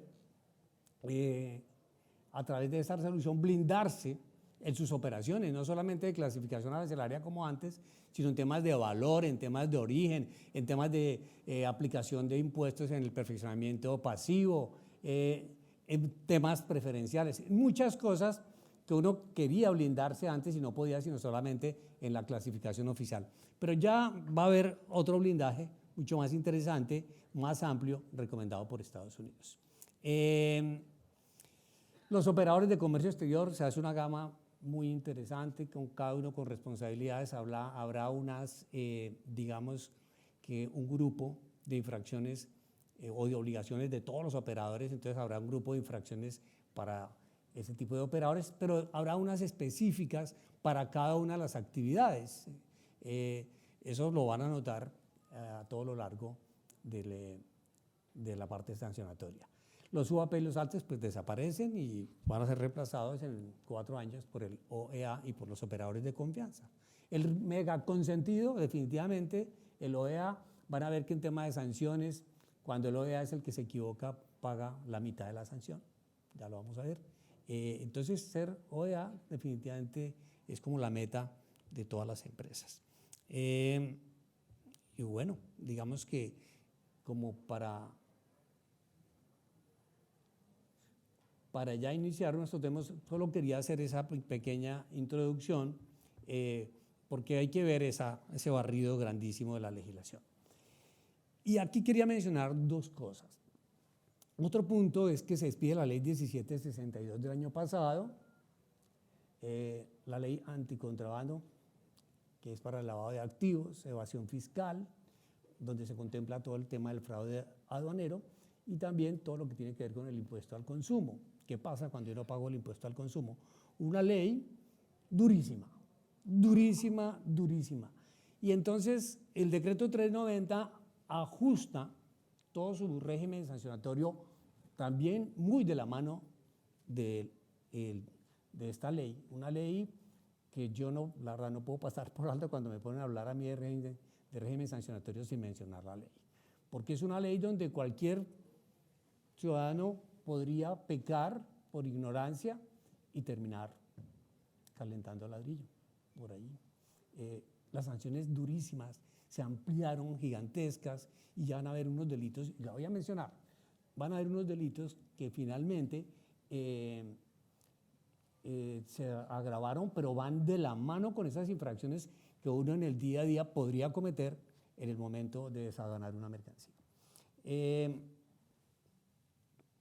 Y lo otro que me gusta mucho de este nuevo estatuto es que implementó una figura que era muy del estatuto tributario, que es la figura del emplazamiento, donde digamos que la autoridad amigablemente lo llama a uno y le dice, mire, solo para corregir pues, los errores de liquidación de la declaración de importación, le dice, oye, mire, usted tiene un errorcito ahí, tiene un mes para que usted decida si lo quiere arreglar o no, y usted en ese mes podría corregir la declaración haciéndose benefactor, pues, acogiéndose a los beneficios del allanamiento por corrección voluntaria. Entonces, ese puntico que está muy disimulado por ahí en la redacción de un artículo aparece como una figura muy interesante, donde la autoridad lo puede a uno emplazar para que corrija algún error que ellos detecten antes de llegar al requerimiento. Bueno, entonces, digamos, yo voy a hacerle caso a Gustavo, voy a bajar, trataré, bueno, si me alcanza perfectamente. A ver, miremos acá esta ley. Esta ley ya está en vigencia, ¿no? Para los que no saben. Digamos que el propósito de la ley era ajustar un poco las penas para todo el mundo, para los particulares, para los empleados públicos, para todos los intervinientes en estas operaciones de comercio exterior. Entonces viene esta primera reforma del título 10 del Código Penal, que son los delitos contra el orden económico y social y del contrabando en general. Esta figura pues ya existía. Lo que se hizo acá en este punto, recuerden que había el contrabando de mercancías en general y el contrabando de hidrocarburos. Y se mide la sanción, pues, en el caso de las mercancías en general, cuando vale más de 50 salarios mínimos, y habrá un agravante si la mercancía vale más de 200. Eso es lo mismo que estaba en la legislación ya anterior del Código Penal, del artículo 319, 20, 320, raya 1, 22. Pero acá, ¿qué es lo crítico? Lo crítico es que miren a qué punto se elevan las sanciones. Cuando usted introduce mercancía o extrae, porque también puede ser el contrabando de entrada o de salida, mercancía en valores entre 50 y 200 salarios mínimos, vamos a una prisión de 4 a 8 años de prisión. Recuerden que esa estaba entre 3 y 6, total que se va a un punto altísimo. Y también de ñapa una multa. La Constitución dice que nadie puede ser castigado más de una vez por el mismo hecho. Falso. Aquí en el delito de contrabando le quitan la mercancía, lo meten a la cárcel, le aplican una multa, no sé qué más, de pronto no sé si le dan de comer, pero la verdad es que la sanción es supremamente fuerte. Y ustedes ven que a la medida que se aumenta pues la mercancía que se introduce, pues también la pena va aumentando. Pero miren la nota del final. Es un agravante cuando quien comete este tipo de delitos es un ALTES, un UAP, un usuario operador de confianza, un OEA o cualquier operador con un régimen especial. Se presume que esa persona no es ignorante y que lo hace seguramente con dolo, y por esa razón le ponen ese agravante. Y vea, si ustedes ven más adelante, esa pena se puede aumentar de una de 2/3 partes a la mitad. Total que en esa segunda infracción usted fácilmente puede ir a la cárcel entre 18 y 20 años. En el 319-1 pues son los delitos igual a los anteriores, pero para hidrocarburos se miden en tema de galones, pero es exactamente igual que el anterior, se fija esa escala. Pero es que quiero llegar a los del fraude aduanero, que es la parte que me angustia mucho.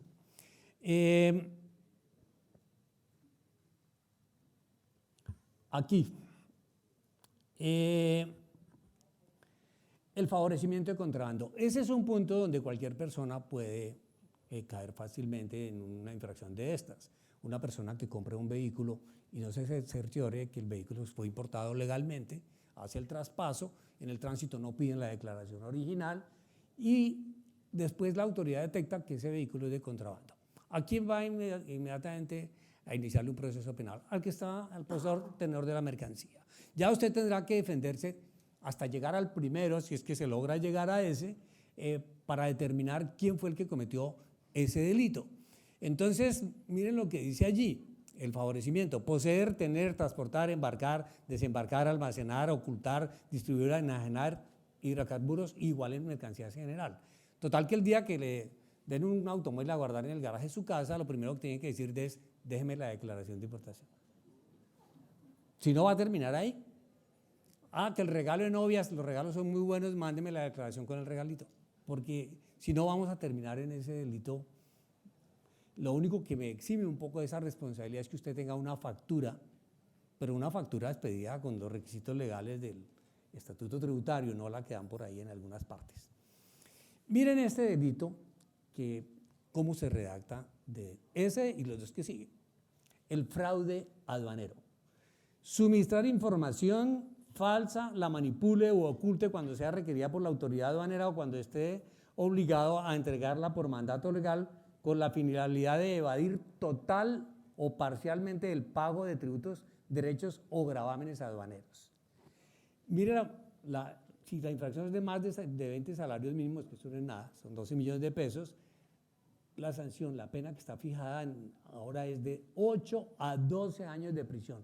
Y noten una cosa aquí, que es el cambio fuerte. Dice que no aplica cuando se trate de errores aritméticos. ¿Cómo estaba redactada la norma anterior? Que si por efectos de una controversia había problemas en el valor, ahí también era un eximiente de responsabilidad. Ahora no. El único eximiente de responsabilidad es ese, un error aritmético. Pero si ya la controversia se da porque la factura está como falsificada, como enmendada, inmediatamente te manda este delito. Ya lo vamos a ver más adelante. Entonces, repito, la seriedad con que se está tratando esta legislación a partir de esta ley, por eso no podía pasar por alto cuando me dijeron de sanciones, pero empiezo con la ley. Porque fácilmente una conducta de un agente de aduana por querer ayudar rápidamente a su cliente puede llevarlo a una infracción de estas y finalmente terminaría en un proceso penal muy delicado.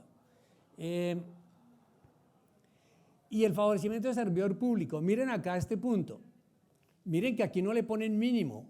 Si un funcionario público se inmiscuye en un problema de estos de contrabando y favorece a este bandido, así sea una botella de vino, porque a él no le pusieron mínimos hacia abajo.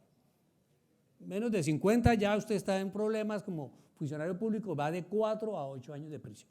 Miren que ahí la ley sí fue supremamente dura, no le puso mínimos. Se puede. Al final, si es un alfiler, también va para la cárcel. Y ahí va en un agravante, si es de 50 a 200 salarios, va de 9 a 13 años y más de 200 de 11 a 15 años. Total que la ley está haciendo dura para todo el mundo. Y en hidrocarburos igual, ahí no, pues es que al funcionar igual. Pero miren este delito que es al que quería llegar y los dos siguientes también son muy duros. Delitos contra el orden económico y social, lavado de activos, artículo 323. Miren cómo meten el comercio exterior acá. El que adquiera, resguarde, invierta, transporte, transforme, almacene, conserve, custodio, administre bienes de origen de actividades de tráfico de migrantes, trata de personas, extorsión, enriquecimiento ilícito, secuestro extorsivo, rebelión, tráfico de armas, tráfico de menores de edad, financiación de terrorismo y administración de recursos con actividades terroristas, tráfico de drogas tóxicas, estupefacientes, sustancias psicotrópicas, delitos contra el sistema financiero, delitos contra la administración de justicia, contrabando de hidrocarburos o sus derivados, fraude aduanero, ya lo vimos, o favorecimiento y facilitación de contrabando, favorecimiento de contrabando de hidrocarburos y sus derivados, o vinculación con productos de delitos ejecutados bajo concierto para delinquir. Ojo ahí, concierto para delinquir. Uno dice, si la mercancía vale menos de 50, pues no me pueden meter a la cárcel. Pero ojo, si hay más de 2 personas que se unen para cometer el ilícito, así valga $1 ese ilícito, ya está en concierto para delinquir. Ese fue un punto neurálgico de meterlo allí, porque hay gente que roba de a poquito. Ese que roba poquito, robe solo. Sí, si roba con otro, ya está en concierto para delinquir y ya entra automáticamente en este delito. Y mire que la sanción es durísima, de 10 a 30 años de prisión, y la multa también, de 1.000 a 50.000.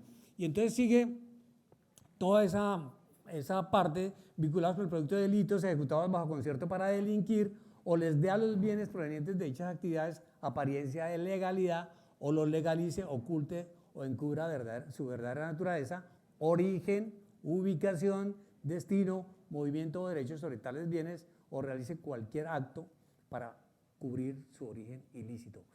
Ese artículo hay que tomar mucho aire para leerlo, pero tiene demasiadas dificultades. Entonces, insisto, el perversito se tiene que esconder. Y miren este tema también de lavado de activos, que era el que les mencionaba de lo que está pasando en Panamá, el tema de la punibilidad en esos delitos que a veces fuera del territorio nacional no se podían controlar. Dice que el lavado de activos será punible cuando las actividades de las cuales provienen los bienes se hubiesen realizado total o parcialmente en el extranjero. Por eso la preocupación de la lista. Y es un agravante si las penas previstas en este artículo se aumentarán de 1/3 parte a la mitad cuando la realización de estas conductas se efectuaren en operaciones de cambio o de comercio exterior o se introdujeren mercancías al territorio nacional. Miren, todo va, repito, muy de la mano esta ley con lo que vamos a ver en el 390. Y el concierto para delinquir, simplemente acá, cuando se unen varias personas, ya se lo expliqué, para delinquir, pues mire, van de 6 a 12 años. Ahí puede ser el alfiler. Por eso hay que hacer solito el delito, porque si se une con otro ya está en problemas graves, porque ahí es donde se arman las bandas, entonces pues se atacan muy fuerte. Bueno, receptación, ustedes saben que receptación es comprar un bien robado, simplemente que se hace un agravante acá en este delito cuando ese bien robado que compra una persona, se trata de esos bienes que están allí, aceites, comestibles, arroz, papa, cebolla, huevo, leches, azúcar, cacao, carne, ganado, aves vivas o en canal, licores, medicamentos, cigarrillos, aceites, carburantes, vehículos, autopartes, calzado, marroquinería, confecciones, textiles, acero o cemento. Es decir, son bienes que como que son muy vulnerables en el robo y pues es la comida de la gente. Entonces, también el código arrecia muy fuerte. Es decir, te están diciendo, si a usted le traen un bulto de papa, usted me trae la factura donde sacó el bulto de papa, porque si no nos metemos en este lío, porque puede ser robado. Entonces, muy grave este también. Uno ve muchísimas cosas en el día a día. Muy bien. Miremos ya, nos vamos a ir de plano ahora sí al decreto 390. Normas de la comunidad andina, ya les dije, en materia de valoración, el 571, pero también hay otras decisiones en tema de control del riesgo, la 778, 774, muchas de esas decisiones de la CAN que se mencionan a lo largo del 390.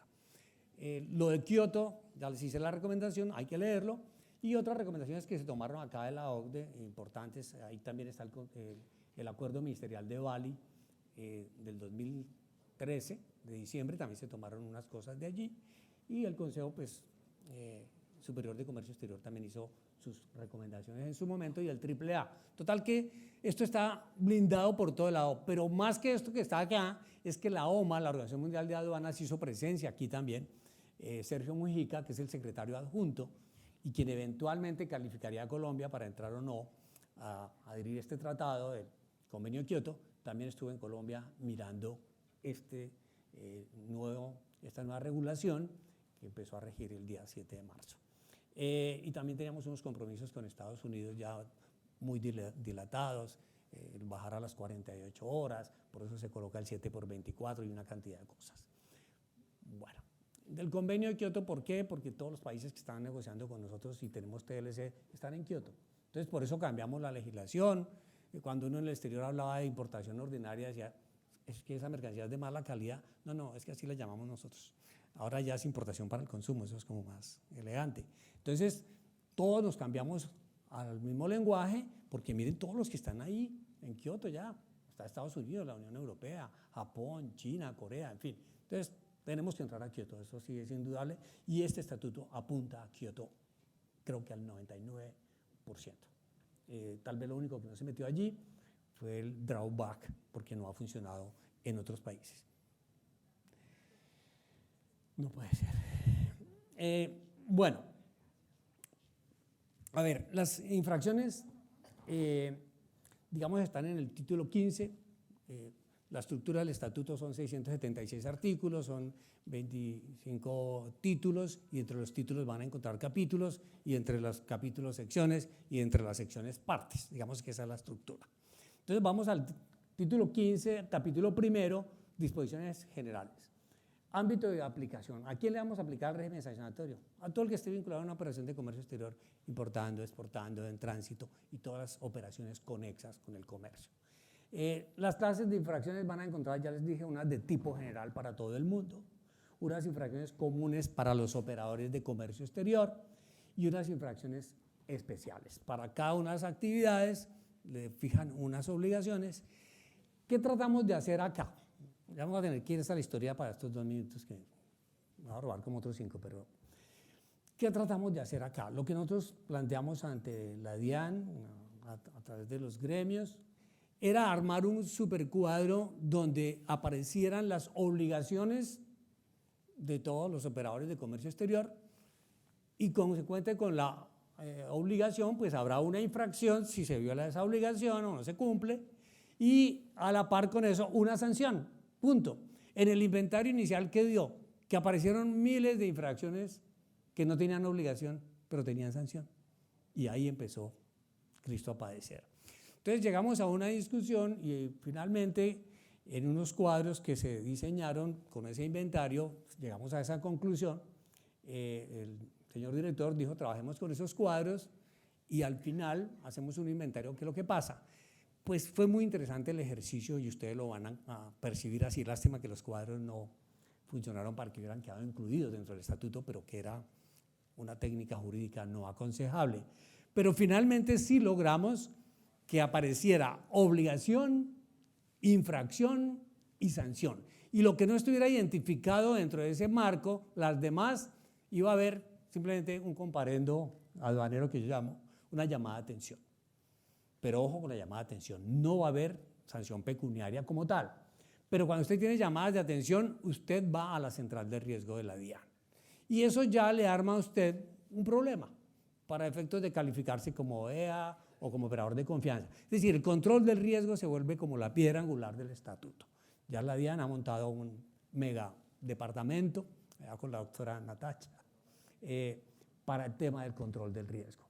Ese va a ser el perfilamiento y van a haber unas mediciones distintas a las que venían tradicionalmente aplicándose, sino ya es el que se ha portado bien o el que se ha portado mal y cómo se ha portado. Ya van a ver ustedes que 5 infracciones graves pueden constituir una causal de cancelación. ¿Qué es lo interesante de esta parte? Que se nombra un comité en fiscalización que va a tener muchas cosas que calificar, no va a ser la decisión, digamos, de un funcionario solo. Por ejemplo, para una suspensión provisional. Igualmente, ese comité de fiscalización va a tener que decir si sí o no, es decir, para que no se vaya a cometer de pronto alguna arbitrariedad. Ya en este punto, ya me pasé el tiempo, cuando me regañen me bajo acá. La naturaleza de las infracciones, sigue habiendo las infracciones gravísimas, gravísimas, que van a dar cancelación. Es la falsedad, es sacar la mercancía con documentos falsos, conseguir la aprobación a través de medios fraudulentos, en fin, Hace poquito a alguien le aprobaron un registro, una licencia de importación en una investigación posterior, se dieron cuenta que el RETIE era falso, el certificado ese que dan para la parte eléctrica. Ya ahí se armó una investigación, ya eso va para la ley 1762. Eso es una cosa gravísima. A esa persona que hizo eso automáticamente le tienen que cancelar en el RUT la actividad como importador y eso lo permite este decreto 390. Entonces, miren que el tema de las gravísimas es cosas realmente dolosas, ya rayan con el tema penal. Las graves, hay multa superior a 200 VT, o en algunos casos vamos a ver que se pasa hasta el 100% de los fletes, pero por lo general se pone un tope como del 60%.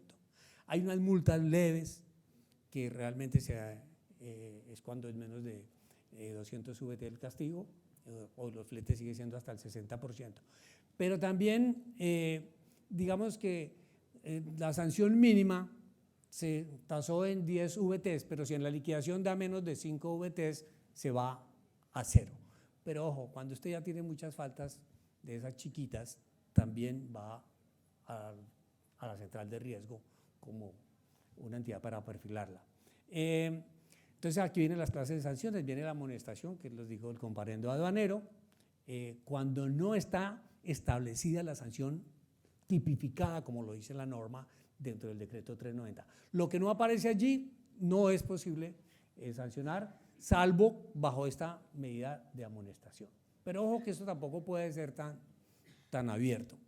La multa, todo casi estaba medido en VTs o en un porcentaje de la mercancía. Hay unas multas que suben, pero muy poquitas. Creo yo que fue muy bondadoso el régimen, la mayoría bajaron. Por ejemplo, una que sube muy duro, ojo, la de equivocarse en el arancel, el IVA, estaba en el 10, se subió al 20. Pero ojo, por ejemplo, en el 2685, si usted, por ejemplo, no presentaba falso un certificado de origen, la multa era aplicar la sanción del 10% porque era un problema de impuestos. Ahora no, ahora la multa es del 100% del valor FO de la mercancía cuando hay falsedad en el documento de origen. Mire que la cosa se pone de otro tamaño. Entonces ahí sí hay que ver eso con lupa. Las sanciones están dadas por operadores de comercio, las generales que les hablé ahora, después vienen las especiales, pero viene un listado como muy en orden ya al final del decreto 390. Bueno, ya me da pena pasarme tanto, pero déjenme yo… el tema de la suspensión provisional es un tema un poquito delicado, ahí estará simplemente el procedimiento, esta presentación pues se la voy a entregar a ustedes. Y aquí viene la gradualidad de las sanciones. Por ejemplo, la primera, cuando con un mismo hecho usted puede incurrir en varias infracciones, pues le van a aplicar en primer lugar la más alta. Si son 5 infracciones y todas son de sanción, le van a aplicar la más alta, recargada en un 20%. Es decir, si tiene muchas infracciones por el mismo hecho, entonces es la más alta más el 20% de esa más alta. Pero esa sumatoria, las dos, no puede ser mayor que si me cobraran todas las sanciones en sumatoria en forma individual. Ese es como un primer punto muy claro. Cuando el problema está en los documentos de soporte de la declaración, mire que el 2685 decía que si a usted le faltaban 2 documentos o 3, pues había una multa del 15% por cada documento faltante. Si hoy llega a ocurrir con el 390, esa cantidad de, digamos, de documentos que faltaron, solo me pueden aplicar la sanción una sola vez. Ahora bien, si usted en el término de 5 años comete varias infracciones, entonces le van aumentando cada vez un 20% en la segunda sanción, en la tercera, en la cuarta. En la quinta ya va al comité de fiscalización porque ya usted está en un perfilamiento para cancelación, pero nunca pueden superar esos incrementos en más del 100% de la base de la multa. Bueno, ahí está el comité de fiscalización, me encanta eso porque es un cuerpo colegiado que va a permitir que haya… Yo le proponía al doctor Santiago que por qué no hacían unos procesos express con oralidad, como ocurre hoy ante las superintendencias, donde uno tenga como la oportunidad de presentar sus descargos en forma verbal y explicar pues la situación, y uno allí pues tratar de defenderse o de hundirse, porque si no habla bien le va a ir, pero él dijo que no porque costaba mucho el tema de filmar, grabar, todo esto tiene una estructura muy fuerte, pero por lo menos ese comité a uno le da cierto grado de tranquilidad. Bueno, el allanamiento sigue funcionando igual. Yo me puedo allanar cuando soy consciente de que cometí una infracción. Si lo hago en forma voluntaria, pues tendré la rebaja al 20%, si espero el requerimiento, pues al 40%, y si es la resolución, ya la sanción será el 60%. Digamos que eso sigue igual. Pero también hay algunas formas de finalización, digamos, de algunos procesos donde usted también reconoce, pero que, digamos, la aduana no trata igual que usted no presentó una información a que la presentó en forma extemporánea. Entonces, cuando usted presenta las cosas, pero las presenta fuera de tiempo, así es de que se le pasó algo, preséntelo.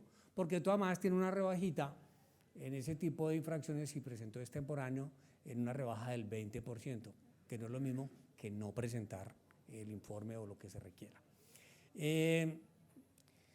Bueno, ya les había hablado de la sanción mínima y, bueno, la caducidad. Ese fue otro punto de discusión durísimo.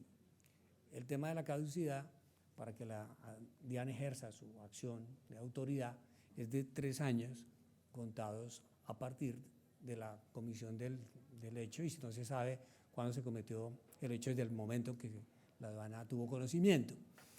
Pero esos 3 años que hablan de la caducidad es para que la DIAN notifique la resolución sanción, digámoslo así. Hasta ahí. Si ya deja pasar los 3 años, caducó la acción y la DIAN ya no podrá sancionar por efectos de liquidaciones. Recuerden que hay unas cosas que finalmente no caducan, como por ejemplo los errores en la casilla 91 sobre descripción de la mercancía, donde esa mercancía estará viciada per se, eternamente. Pero esta caducidad se refiere para temas de liquidación de los impuestos. Bueno, y ya, si no quiero abusar más de ustedes, viene una parte que se toma como del Código Civil, que es las causales de exoneración de responsabilidad. ¿Cuándo tengo yo una disculpa fuerte frente a la DIAN? Que no estaba tan en blanco y negro. Antes, si por ejemplo alguien, una patrulla o otras personas de algún sitio me hacían abrir un contenedor y violaban los precintos, el transportador casi que quedaba indefenso en cómo demostrar. Pues bueno, de pronto si es alguien de la autoridad, la policía, uno le podía pedir el nombre y todo eso, pero si eran otras personas distintas que encuentra uno por ahí en las montañas, pues uno no le podía preguntar a esa persona cómo se llamaba. Entonces el transportador, por ejemplo, tenía que pagar esa sanción. Aquí ya se establece claramente estas exoneraciones de responsabilidad, como el caso de la fuerza mayor, el caso fortuito, este tipo de situaciones que están definidas claramente en el Código Civil, por hechos imprevisibles, irresistibles, en cumplimiento de una legítima de autoridad competente, por salvar, mire ese punto, por salvar el derecho propio o ajeno de peligro actual o inminente. Mire, ese es un punto.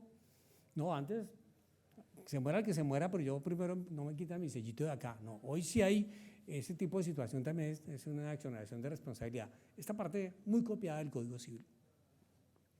Y bueno, ya de ahí hacia allá sigue un listado de infracciones, repito, por áreas. ¿Qué van a encontrar raro que no está regulado en el 390? Es el decreto 1567 del año 2015, que se llama Profía.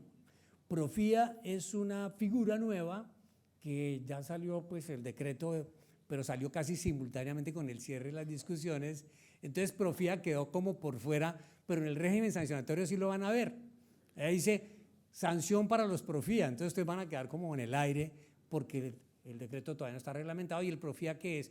Poder traer partes y piezas para automóviles que no haya producción nacional con cero arancel, cero IVA. Se fabrica el automóvil en cualquier sitio y queda libre disposición. No es el CKD, es parecido. Y ahora, pues, está a punto de salir otro que se llama Proastilleros, poder traer partes y piezas de barcos que no haya producción nacional para fabricar barcos. Eso compite, porque imagínense, hoy en día traigo un barco y tiene cero arancel y 16 de IVA, pero si traigo las partes y piezas para fabricar el barco, las partes tienen el 10 y el 15, es decir, hay una protección negativa. Entonces me es más barato importar el barco que fabricarlo acá. Eso lo entendió la ministra, presentamos el proyecto de Proastilleros, yo creo que ya está para la firma del señor presidente. Entonces van a notar eso que va como de la mano de lo que era un poco el CKD que estábamos acostumbrados, que era para automóviles, pero como quedó redactado el 390 lo podemos hacer para televisores, para fabricar neveras y lo que queramos acá. Bueno, muchas gracias por su atención y estaremos atentos a las preguntas. Informarles que tienen 5 minutos para las preguntas a nuestros panelistas. ¿Nos van a ayudar con los micrófonos?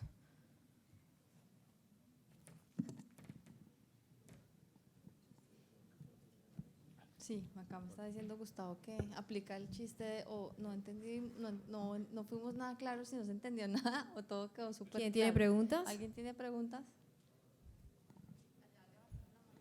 Allá. ¿Allá? No. Bueno, si no hay preguntas, muchísimas gracias. Agradecemos entonces a nuestros panelistas por estas presentaciones. No hay preguntas, entonces. Muchísimas gracias. Tendremos un receso para que puedan disfrutar de un rico café y también puedan visitar la muestra comercial. Los esperamos a las 4:20. Les recomendamos puntualidad para seguir con la agenda y llevar también sus objetos personales. Nos vemos en unos minutos.